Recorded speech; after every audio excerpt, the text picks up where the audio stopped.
ममता अग्रवाल हैं गांधी धाम से, कहानी भेजी है। कह रही हैं एक पंडित था। अच्छा। वह रोज सुबह उठकर पूजा पाठ और कर्मकांड किया करता था।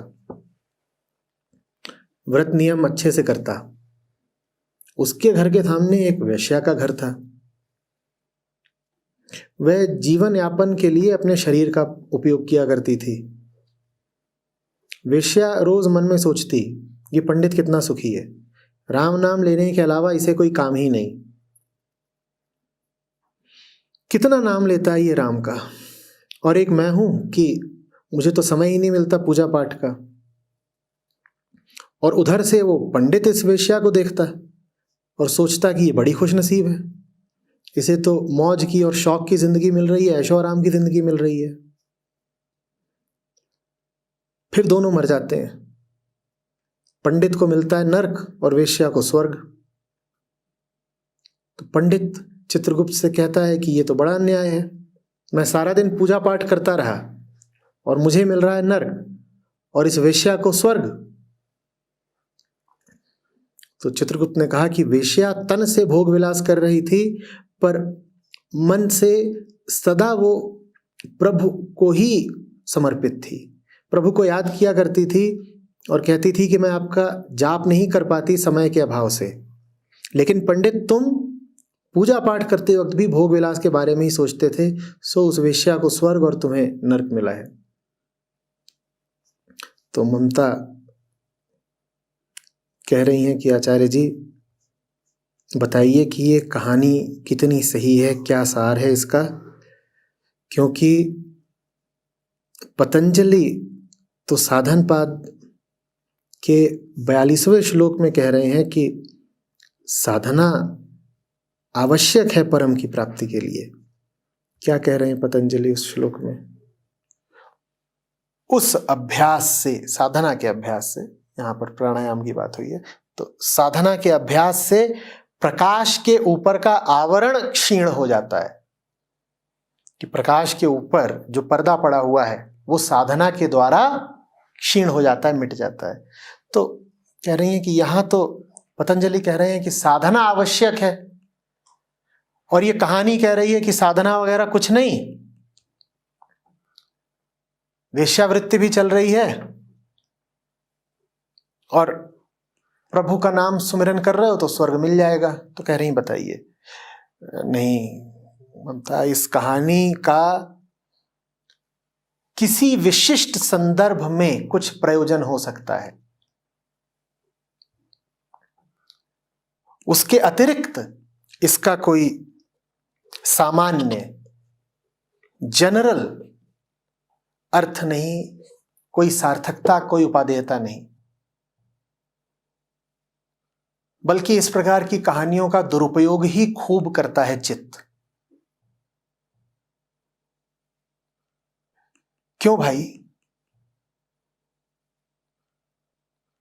कितने ग्राहक रोज आते थे कि राम नाम लेने का भी समय नहीं मिलता था, और किस देश में बसती थी, कौन सा गांव, कौन सा शहर, कौन सा कस्बा, कि वहां शरीर के लिए श्रम करके 2 रोटी उपलब्ध ना होती और बस एक ही रास्ता बचा कि शरीर को ही बेचना है। यदि प्रभु इतने ही प्यारे हैं कि कह रही हो कि हम तो जब वेश्यावृत्ति भी करते थे तब भी प्रभु को ही याद कर रहे होते थे, तो वेश्यावृत्ति कर ही क्यों रहे हो? प्रभु से अगर इतना ही प्रेम है तो क्या जीवन यापन के लिए कोई दूसरा साधन नहीं खोजा जा सकता था? और यहां तो तुम कह रही हो कि मैं अपने काम में, अपने धंधे में इतनी लिप्त हूं कि प्रभु का नाम लेने का भी समय नहीं मिलता। कितने ग्राहक निपटाने हैं और कितना पैसा चाहिए? अगर बात सिर्फ जीवन यापन की है, बात सिर्फ 2 रोटी कमाने की है, तो कितना समय देना पड़ता है तुम्हें अपने व्यवसाय को? तो पहली बात तो ये व्यवसाय तुमने कैसे चुन लिया, और दूसरी बात इस व्यवसाय में तुम इतने लिप्त हो गए कि कह रहे हो कि तुम्हें समय ही नहीं मिलता राम का नाम लेने को। ये झूठी बात है, झूठी कहानियां हैं, और इन कहानियों ने मन को बड़ा भ्रमित किया है। सिर्फ कुछ विशिष्ट संदर्भों में मैंने कहा इन कहानियों की उपयोगिता हो सकती। पंडित के कर्मकांड का झूठ अगर दिखाना है तो इस कहानी की उपयोगिता है, पर यह कहानी पंडित के कर्मकांड का झूठ ही नहीं दिखा रही, ये तो वेश्या को भी बड़ा उज्जवल धवल और स्वर्ग का अधिकारी बताए दे रही है। यह कहानी घातक है, यह कहानी घातक है। अगर यह कहानी एक औषधि है तो यह औषधि बीमारी से ज्यादा घातक है। अगर इस कहानी को रचने का उद्देश्य यह था कि पंडित के कर्मकांड का झूठ दिखाया जाए, तो इसने पंडित के कर्मकांड का झूठ जो दिखाया सो दिखाया, इसने तो वेश्या को महिमा मंडित कर दिया, दिखा दिया कि वेश्या स्वर्ग में बैठी। ये क्या कर दिया भाई?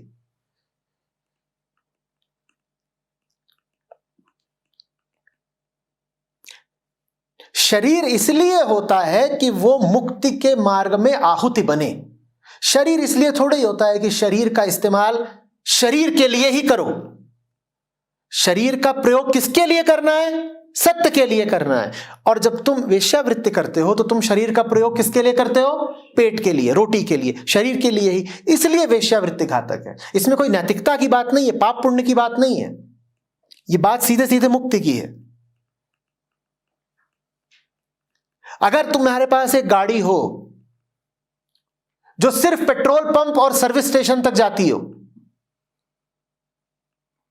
तो यह गाड़ी तुम्हारे लिए उपयोगी है या तुम्हारी जिंदगी का बोझ है? कि इस गाड़ी के दो ही काम होंगे, या तो इसको ले जाओ पेट्रोल पंप और इसमें पेट्रोल भराओ, या फिर ये गाड़ी चलेगी तो जाएगी सर्विस स्टेशन कि इसकी सर्विस कराओ, रिपेयर कराओ। ये गाड़ी ऐसी है कि ये बस अपने लिए चलती है। ये गाड़ी तुम्हें कहीं पहुंचा पाएगी? बोलो। तो वेश्यावृत्ति ऐसी गाड़ी है कि शरीर का इस्तेमाल किस लिए हो रहा है? शरीर के लिए ही। कि गाड़ी का इस्तेमाल किस लिए हो रहा है? कि बस पेट्रोल पंप तक जाएगी, उसमें पेट्रोल डलवाओ। गाड़ी का इस्तेमाल गाड़ी के लिए ही हो रहा है। वो किसी मंजिल तक नहीं पहुंचा सकती, वो तुम्हें तुम्हारी मंजिल तक नहीं पहुंचा सकती, वो तुम्हें अपनी मंजिल तक पहुंचा देती है। कितनी गड़बड़ बात हो गई ना। गाड़ी इसलिए है कि गाड़ी तुम्हें तुम्हारी मंजिल तक पहुंचा दे, और ये गाड़ी तुम्हें तुम्हारी मंजिल तक पहुंचाने की जगह तुम्हें अपनी मंजिल तक पहुंचाए दे रही है। आज मैंने कहानी पढ़ी कि एक आदमी एक ऊंटनी पर बैठा, लैला की और मजनू की बात थी। मजनू लैला से मिलने जा रहा है और बैठ गया है ऊंटनी पर।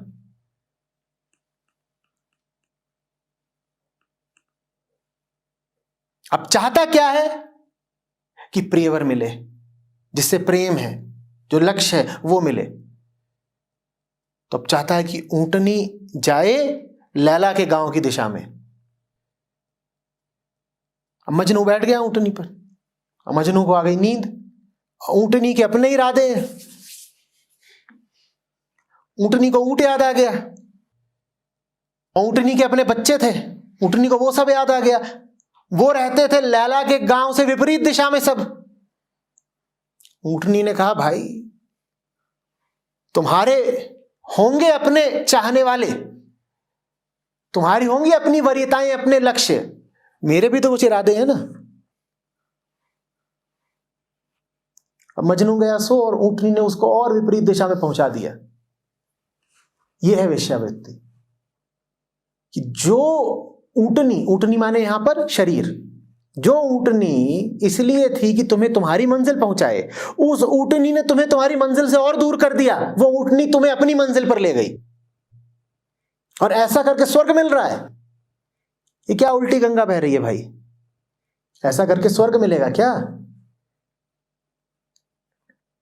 हाँ, पंडित कर्मकांड करता था, मूढ़ था, उसको नरक मिले, अच्छी बात। पर पंडित को नरक मिल रहा है तो मिलना तो वेश्या को भी चाहिए। ये अतिशयोक्ति हो गई। पंडित अपील करेगा, कहेगा ये मामला गड़बड़ है, मैं नहीं कह रहा मुझे स्वर्ग दो, पर इस वेश्या को स्वर्ग देना ये भी ठीक नहीं है। मैं समझ रहा हूं कि अगर सांचे दरबार में पंडित की अपील होगी तो निचले दरबार का फैसला पलटा जाएगा। और इस तरह की कहानियां बहुत सुनाई जाती हैं। लोग इन कहानियों का उपयोग काहे के लिए करते हैं? भोग के लिए। कहते हैं अरे वेश्या, जब वो भोग ही भोग करके स्वर्ग पहुंच गई और 50 लोगों से भोग करके स्वर्ग पहुंच गई, तो हम तो एक ही दो के साथ करते हैं और दिन में एक ही बार करते हैं। वेश्या तो 10 के साथ करती थी और दिन में 10 बार करती थी। जब उसको स्वर्ग मिल गया तो हमें तो मिल ही जाएगा, हम काहे के लिए भोग का त्याग करें। और भी बहादुर होते हैं वो, और आगे का भी निष्कर्ष निकालते हैं।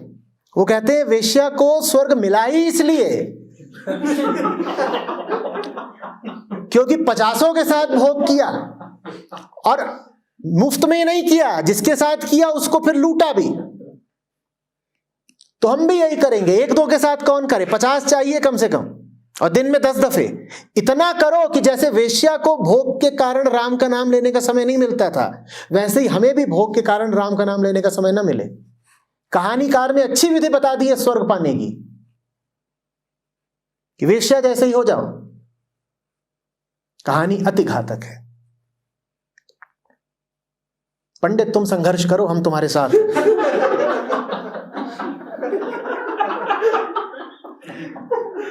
पंडितों को तो बेचारों को,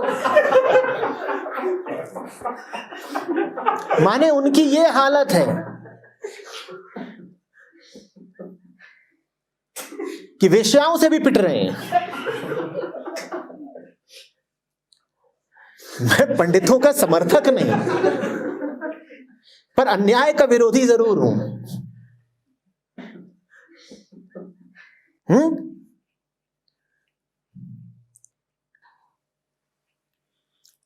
राजीव बरोरोत हैं दिल्ली से, कह रहे हैं प्रणाम आचार्य जी, ज्ञान योग की साधना पर मैं बहुत समय से तन्मय हूं, और अब आपके साथ जुड़ने के बाद बहुत तरह के संशय दूर हुए हैं। साधना और अध्ययन से संसार में समन्वय बनाए रखने में तो आनंद आ रहा है, परंतु इसमें तीव्रता न लाने के कारण मुझ में एक मायूसी भी बनी हुई है। साधना को अगले स्तर पर कैसे ले जाऊं? क्या सिर्फ साक्षी भाव बनाए रखना ही काफी है? राजीव, आपने लिखा कि साधना में तीव्रता नहीं आ रही है, तो ये बताइए ना कि साधना में तीव्रता क्यों नहीं आ रही है? जब आप कह रहे हैं साधना को अगले स्तर पर ले जाना है, तो अगले स्तर पर ले जाने में जो बाधा आ रही है वो साफ साफ बतानी पड़ेगी ना। साधना में आप कह रहे हैं कि संशय दूर हुए हैं, आनंद आ रहा है, तो मैं समझता हूं कि आप स्वयं ही चाह रहे हैं कि साधना और बढ़े। जिस चीज से लाभ हो रहा है आप तो स्वयं ही उसका और सेवन करना चाहेंगे ना। साधना से आनंद आ रहा है, संशय दूर हो रहे हैं, तो आप स्वयं ही चाहते होंगे कि साधना और प्रखर हो। लेकिन फिर कह रहे हैं कि मायूस हूं, साधना में वेग नहीं आ रहा, धार प्रखरता नहीं आ रही। क्यों नहीं आ रही? कोई वजह है, कोई बाधा है, उसका तो आपने कुछ बताया ही नहीं, तो अब मैं कैसे आपकी मदद करूं? अब अगली बार मुझे बताइएगा कि कौन सी चीजें हैं जो आपकी साधना को सीमित कर रही हैं, फिर देखेंगे क्या हो सकता है। और यह भी हो सकता है कि जब आप गौर करने बैठे कि क्या रोक रहा है आपकी साधना को, तो आपको स्वयं ही स्पष्ट हो जाए कि साधना आगे कैसे बढ़ानी है। बाधाओं को सही सही चिन्हित करना, उनकी सही पहचान कर लेना, बाधाओं को हटाने में बहुत सहायक होता है। जब पता ही नहीं है कि दिक्कत क्या है, तो हटाओगे कैसे?